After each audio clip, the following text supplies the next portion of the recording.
Well, hello there and good morning, and thank you all for attending today's session. I'm Helen Robertson, External Relations Director at eCom Scotland. Such a pleasure to welcome you to the joint session today with Friends of eCom Scotland, Alistair Booth from the HR booth. It's a beautiful morning here in Fife and hope it is with you too. So employees who have or who are returning to work may feel apprehensive and have general concerns about the pandemic and how this affects people's role and their health and their family. So in this eCom 30-minute rapid expert forum, Alistair Booth, the founder of the HR booth, will share some good practice for employers to manage employee wellbeing at work and give guidance on support available for business owners and managers on managing this effectively. So it'll be a very much of a high level session. We only have 30 minutes. If you have anything that you want to follow up with in the future, I will be sending out an email with some useful links and resources, and it'd be good to hear from you. We'll maybe do a mini Q&A at the end, and again, this has been recorded for on-demand viewing and for the others to see, and also be included within the follow-up email as well. So a wee bit about Alistair. Alistair is the founder and managing director of the HR booth, and Alistair works with SME businesses across Scotland, supporting all their HR activities. And a wee bit about Wendy. Wendy Eady is also joining us. Wendy is our MD at eCom Scotland and has held directorship at eCom Scotland since 2004.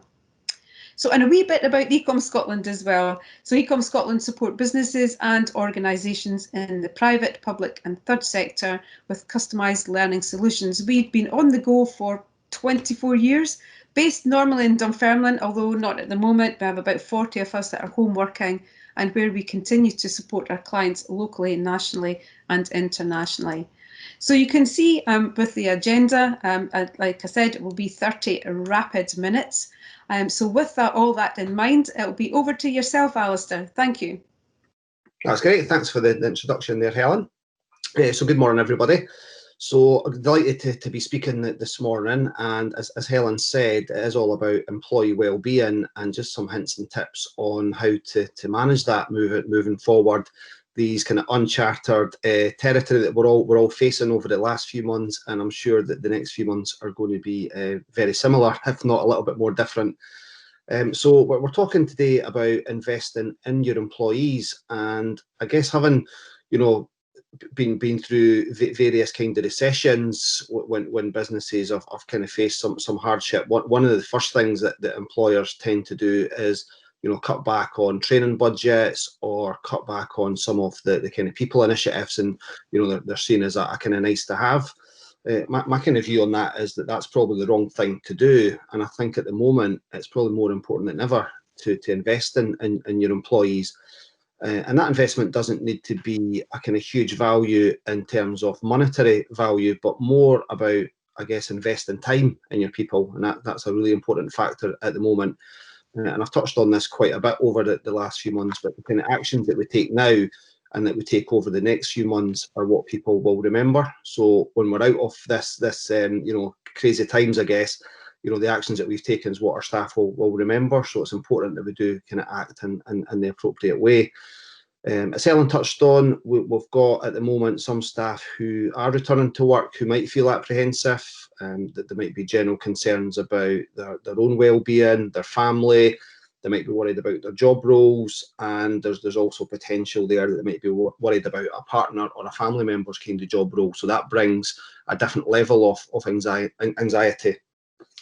So I guess as leaders, it's important that we kind of create an environment where our employees feel that they can raise questions, and more importantly, feel that they're being listened to. Everyone's going to have different challenges and different concerns, so it's not really a kind of one-size-fits-all approach that businesses should be taking. And I think that's why it's important that we just need to invest that time with our people to understand their concerns. And sometimes, we don't even have to do anything other than listen and just to be that kind of sounding board for our staff.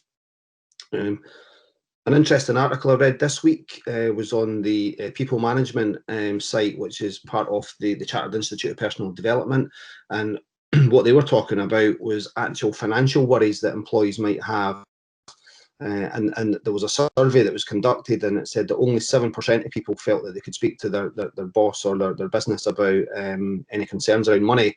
And 39% of the managers surveyed felt that financial stress had affected their business in one way or another. So that's just one example where, if we've got a forum where people feel that they can speak and feel listened to, and managers are comfortable having these conversations, that you can resolve some of these issues. As I said, the investment in people isn't always about money, but there are certain things at the moment that we do need to look at, and one of the things that we're seeing quite common just now is that investment in equipment and tools for people to do their jobs, especially where people are continuing to work from home. So as I say, a few conversations at the moment, but quite early on, we went into lockdown. People then started working from home, and I guess at that point we didn't have any idea that we would still be doing this, in September and further ahead. So I guess a question for yourselves is just to think about, have you invested in the right equipment for people to work at home? And that might be even things like, have we done a risk assessment? Have we checked on their kind of mental health and well-being? And kind of 6 months away from the office, brings its own challenges in terms of, not having that regular kind of social contact with colleagues. Maybe thinking things are taken out of context because things maybe get lost in translation if we're using things like Microsoft Teams or video calls, for example. So it's quite difficult sometimes to kind of read the room. So our advice there would just be, to make sure that you are doing kind of regular one-to-ones or check-ins with your team. And that will even cover things like regular feedback on performance. Just because people are working from home doesn't mean to say that you can't still have conversations about performance and give people that feedback. And just making sure that we're also asking the right questions and as I say, listen to the response. Other things we're seeing as well is, around just general well-being, and that's where, as employers, perhaps just try to promote some good habits and share best practice. So that's things like, how we have a daily routine. So, I think a lot of people started off with good intentions during lockdown with kind of eating habits and exercise, and then sometimes that kind of fell by the wayside. And I know that exercise has impacted on a lot of people where gyms have been closed, and people have perhaps lost that kind of regular routine, and gradually that's starting to open back up, but people might be feeling apprehensive about going to the gym. So what are you kind of doing to encourage people to look after their well-being? So there's some really great content on healthy working lives, so you can get some really good ideas and inspiration there around some of the stuff that they can offer. And I know personally as well, I've kind of struggled, early on just with the working long hours. That results in kind of poor eating habits, makes you kind of feel lethargic. Helen actually shared a good article with me the other day, and it was just around managers taking good care of themselves. So something that the kind of leaders should kind of have a look at. And really, if we're doing that and sharing some good practice, hopefully that rubs off on the team, where you might then see improved energy levels, improved productivity, and just people feeling a little bit more kind of confident and more resilient. Other things around kind of well-being is like things like you could offer around cycle to work schemes. So that's a cost-effective thing for a business to do, because there's tax savings there, but it does send quite a positive message out to the staff as well. So that could cover a couple of things where the business is perhaps reopened, and you maybe want to encourage people to be active and avoid using public transport. But again, if people are still working from home, just in terms of a routine they might want to kind of build up is taking up cycling. So there's various things like that you could look at. Other things just from a financial perspective as well is obviously for businesses that did furlough staff. Obviously the furlough scheme comes to an end at the end of October, but the government have also said that for staff that are still employed at the end of January, there'll be £1,000 payment per employee. So that's money that some businesses are going to be receiving. So again, you could consider what you want to do with that money. Is that something you could use to invest in wellbeing initiatives or training budgets or anything else that you could potentially give back to staff? So that's something just to think about for those employers who are going to benefit from that payment early next year. Other things around kind of well-being is, certainly in my own team, because we're all working remotely, we've introduced a daily huddle at 4:30 each day, and we're obviously quite a small team, but the purpose of that huddle is really just to discuss things we've been working on that day, priorities for the following day, and just we also try to have a wee bit of banter as well, so so we can open up around how people are feeling, and we're kind of missing that office banter, so it's still important just to have that kind of regular contact. So that's something that we've definitely benefited from. And then just very recently, we hired a new member to the team, and that's been quite a difficult transition, trying to integrate someone to the team who's not in the office. So that's where the kind of daily huddles really added a lot of value in that respect. So we're trying to use technology as best we can. But obviously, talking about polling circumstances and anyone, I guess, starting a new job, it can sometimes be a little bit unsettling. Different feelings of emotions and things when you start a new job. And I know there's been certain things that she's perhaps given feedback on. And if we're in an office, she could maybe see how people react to that. But sometimes, it might get taken out of context, or she might be worried about people's reactions when there's probably no reason to do that. But because she doesn't know the personalities and the characters, sometimes people draw their own conclusions from that. So I think if you've got new team members, just think about how you integrate them into the business, especially if you're kind of working remotely. And obviously things like kind of social events and things like that are all pretty much on the back burner just now, with, I think we were talking about this earlier, the changing rules depending on your location and restrictions locally. Even kind of going out for a meal with colleagues might be difficult because, I think it's three households up to a maximum of 8 at the moment, depending where you live, but that's changing on a regular basis. So how you're engaging with people socially is a little bit more different. So just think about different ways of working, and if you are hiring new people, how you integrate them into the team as part of that onboarding process. And I guess other challenges come up is obviously, this time of year, we're speaking to a few businesses where, the schools have gone back. There seems to be the kind of common cold has kind of raised its head, and, a lot of the symptoms are very similar to COVID, and, businesses are a bit anxious around, we've seen other businesses having to close for a period of time. And I think business owners are quite nervous around, that happening to themselves.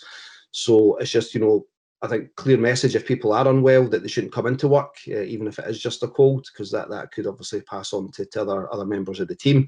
But I know other companies are looking at things like kind of flu vaccinations, which can not a huge cost to a business, but it sends out a positive message to the staff members, and the benefit to the business there is that you'll kind of reduce sickness absence kind of longer term as well. So it does give a little bit of confidence, I guess, if people then have symptoms later in the year.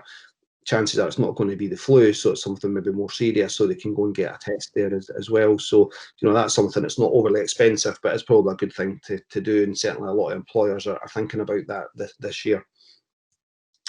And a lot of kind of what I'm saying today does kind of relate to culture, and I know a lot of businesses have got people back at work or have continued right through, and I think it's quite important just to think of how you're communicating as a leadership team. So, historically we might have done kind of face-to-face briefings, and that's maybe a bit more difficult. And obviously if people are kind of working remotely, some good practice there might even be thinking about video content where you might have a briefing that you want to share with the team, but just to make it maybe a little bit more engaging is think about kind of doing a kind of short video that you can then share with the rest of the business, or looking at your kind of written emails or written kind of newsletters that could perhaps go out. The other thing around culture, I guess, is just making sure that staff do have the confidence that you've got the right kind of health and safety measures in place. So that's, looking at kind of processes around visitors coming on site. I've seen a couple of kind of clients recently where I've been on site, and it's completely varied in terms of how I've been treated as a visitor. So some have asked me to take my temperature or fill in a questionnaire in advance, to others who haven't really kind of done anything like that. And I know through speaking to some of the colleagues in the business, they get nervous when they see a number of visitors turning up at any one time. So I think it's important just to try and promote a safety first culture. And again, some of your training could be on some of these topics just now. So just to reinforce that message, so that, that's important just to have that kind of safety culture and the message you're sending to the rest of your teams. Touched on as well as leaders, it's important that we kind of promote good habits, so invest time for ourselves, both personally and our own well-being, and as I said, share some examples with things that you've done. So that might be listening to a podcast, or watching a TED Talk, for example, or it might be an online course that you've done, or anything you're doing around your well-being. Try and share that with some of your colleagues and your team. And I know certainly the team eCom, we're doing some great work with kind of mindfulness classes and sessions on yoga and things like that during lockdown. So, you know, some really good examples of things that businesses could be doing. And then I guess final point really from me is just looking at some external support. So obviously you've got some great resources and relevant e-learning modules on eCom. I've touched on Healthy Working Lives already, and again, they've got some really good articles and resources. The CIPD, which I'm a member of, again, they have some good kind of newsletters and some good content in there just to share some best practice. And then through the HR booth, we're kind of promoting quite a lot of regular content through our newsletter, and we also have some kind of blogs and articles that we've shared in the past. And then there's various kind of mental health awareness sites, and certainly one that I spend a lot of time on is kind of Clear Your Head. So they've got some really great resources and articles that are worth looking at, and it just gives you a little bit of inspiration, I guess, to perhaps adopt in your own business. So that's kind of everything I wanted to cover this morning, but I'll be available for any questions that anybody might have. Okay, that's fabulous. Thanks very much, Scott. If you please stay on this invest in your employees slide here, because what I'd like to do is just in a wee minute invite Wendy Eder, MD at eCom Scotland, to pass over her a wee bit of insight as well. Alistair, brilliant. Thank you. Everything that you pretty much spoke about there will be included in the follow-up email with the links included in it too. So Wendy, can I ask you to come in at this point and just share with us your experiences and your insights with eCom Scotland in particular? Yeah, thanks, Helen. And thank you, Ali, for all the insights there and the support, because you are our external support when it comes to HR. And I think the timing of, well, just having that additional support this year, has been invaluable. And I think that's the key thing for me really is that we have to constantly keep innovating what we're doing and how we're doing it. And that's where you've really come in and brought a lot of value. Because what everyone needed at the start of lockdown from regards to support, that's evolved completely as the phases have. So it's been we've had to be really responsive and kind of anticipate the needs so that we're prepared as an organisation and we're not caught on the hop. And because eCom, we like innovating for a start, but we also like to be prepared, and we like to anticipate what our customers' needs are going to be. So we're kind of having to anticipate what our staff, employees, and team members are going to need as well. So I do think, and this is probably some questions we could discuss, but I do think out of all the phases, when we went to lockdown, it was very definitive, and that was, we knew what we were doing, but sort of every Thursday I kind of brought in a new little additional surprise, but it's not quite the same now. But now we've got this sort of blended approach. So we might have, eventually we might have some at work, but some staying at home. We might have localised lockdowns. And I mean, we've only got one HQ, but the clients that we work with have got multiple sites. So you might have one down, but the other one up working. Do they have to raise capacity in these areas? So I think the impact on employee wellbeing as we move into this phase, or at least this side of the year, and we've got the winter months, I think it's actually going to become even more important. And it's not going to be difficult, but I think we just need to really think out the box. Like last year, eCom did, we undertook a health check. I'd weirdly got this feeling we were going to have a bad flu, but I didn't think that it was going to be anything like what we got. So I'm not some sort of premonition, but so we all got the flu jabs, but we did it in the office, and a medical professional came, and so it was really easy, but it's not going to be as easy. It'll have to be some sort of voucher, and people have to go and make an appointment, and it's going to be a bit trickier. So I'll maybe look at for some support there from HR booth to see how we can facilitate that. And then, just trying to look at other areas of I was encouraging people to get out and work different hours during lockdown, especially to get your 1 day a walk thing. But now we've got a bit more freedom. But you're going to be getting dark. We're up in Scotland. You're going to be getting dark about 3:30, 4 o'clock in a few weeks' time. So how do I, as an employer, encourage, other activities that are suitable for the environment that we're in or the time of year that we're in? So we're always just looking for new ways to engage and try and get that well-being and culture across. Okay, fantastic. Scott, please stay on this slide here. We've got 5 minutes. So I've been hoping that if you don't mind, if I can maybe just run a couple of questions past you that I've been thinking about just while both of you have been chatting. So I don't know who wants to answer this one, but what I was thinking was, what steps can other employers take to combat the challenges that are facing businesses in the coming months? Who would like to take that one? Yeah, I'm happy to take that one, Helen. So what steps can employers take to combat the challenges? Yeah, so I guess, as Wendy touched on there, is the different kind of phases. So I think being prepared as best we can. I think, listening to kind of staff and probably just try to learn from what other businesses are doing. So I think, that peer-to-peer support is quite important, whether businesses are perhaps members of like trade associations or things like that. It's just trying to kind of, try and kind of get to grips with what's maybe happened in other organisations so that they can be prepared. I think certainly in Scotland, when lockdown had kind of kicked in, where we had a slight advantage was that, some of this had already happened in mainland Europe. So we're looking at what businesses in Italy and France and Spain had done. So we were able to maybe adapt a little bit and have a little bit of inside knowledge. So I guess it's maybe just try to follow some of that kind of good practice and try to prepare as best we can around that.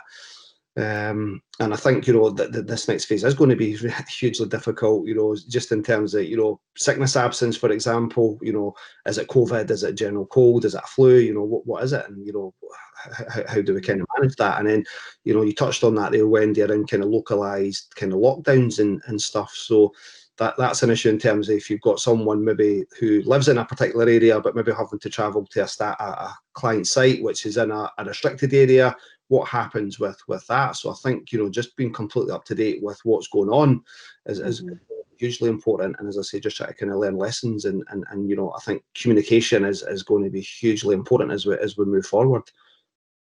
Fantastic. Wendy, did you have anything more that you wanted to ask Alistair at this point, just while we've got him? No, there's a couple of things, and I don't know, they're probably more technical things. You know how you were mentioning about if you have furloughed a member of staff or a member of the team, and then you keep them on till January. Is it a flat out £1,000, or is it pro rata if they're part time, or? There is pro rata amount based on so I think what they need to be doing is working a minimum number of hours on your pay. So I think it's 25 hours a week as the minimum, and still employed as of the 31st of January, and then paid in February. Right, okay. And then another technical thing, my previous experience with the bike to work, cycle to work scheme is you had to cycle to work. So if they're not going to work, do they still qualify? They'll qualify. They're cycling round about. I think the intention is that they cycle to work, but if they're using it for other things, then that's all fine. And the other thing on that is, I thought it was only for buying a bike, but if you're buying accessories, you can also use some of that as well. You've got safety conscious. Absolutely. So, and I take advantage of that scheme a few months back, and it's quite interesting you saying, Wendy, about the kind of darker mornings, because my routine was during the summer was that I'm an early riser, so I could go out on my bike before I started work, and now it's actually quite dark when I'd want to go out on my bike, so I've not been doing the mornings because it's getting a bit later, and I like to kind of be logged on for about 7:30 each morning just to get ahead of the day a wee bit, and I've not to go on the bike at that time. So I think your point around varying working hours, maybe I take a longer lunch break and go out for my bike at that time or something. But yeah, that's what we were trying to capture, because the way that we've always worked is if we were having meetings in the office, then we would traditionally probably, I don't know, it just kind of fell into it. It'd be about 10 o'clock and 2 o'clock because we knew that everybody would be in and you know, everybody would be back for lunch. So they're kind of core business hours.